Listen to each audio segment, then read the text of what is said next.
ملک بھر میں بارشوں کا طوفانی سپیل جاری، ندی نالے بکھر گئے، لینڈ سلائیڈنگ اور سیلابی ریلوں نے تباہی مچا دی۔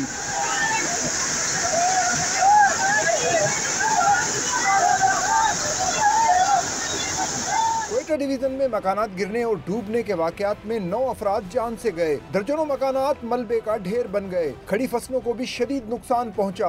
انتظامیہ نے کوئٹہ کو آفت زدہ قرار دے کر ایمرجنسی نافذ کر دی۔ گوادر میں طوفانی ہواؤں کے باعث 132 kV کی مین ٹرانسمیشن لائن کا ٹاور گر گیا۔ طوفانی بارش کے دوران ماہی گیر سمندر میں پھنس گئے، جنہیں ریسکیو کیا گیا۔ راولپنڈی اور اسلام آباد میں شدید بارش کے باعث ندی نالے بکھر گئے، کئی نشیبی علاقے زیر آب آ گئے۔ نیو لالہ زار کا علاقہ مکمل طور پر ڈوب گیا، پانی گھروں میں داخل ہونے پر مکینوں نے چھت پر چڑھ کر جان بچائی۔ اسلام آباد کے سیکٹر H8 کی سڑکیں دریا کا منظر پیش کرنے لگیں، برساتی پانی گھروں میں داخل ہو گیا، سڑکوں پر کھڑی گاڑیاں ڈوب گئیں۔ کورنگ نالے میں گرنے والے 4 بھائیوں کو ریسکیو اہلکاروں نے نکال لیا، بچوں کو بچانے کی کوششیں کرنے والا نوجوان خود لاپتہ ہو گیا۔ مظفر آباد میں لینڈ سلائیڈنگ سے متعدد رابطہ سڑکیں بند ہو گئیں، نالہ لئی میں بچہ ڈوب گیا، ہنگامی صورتحال سے نمٹنے کے لیے پاک فوج کے جوان پہنچ گئے۔ وزیر اعلیٰ پنجاب نے انتظامیہ کو الرٹ رہنے کا حکم جاری کر دیا۔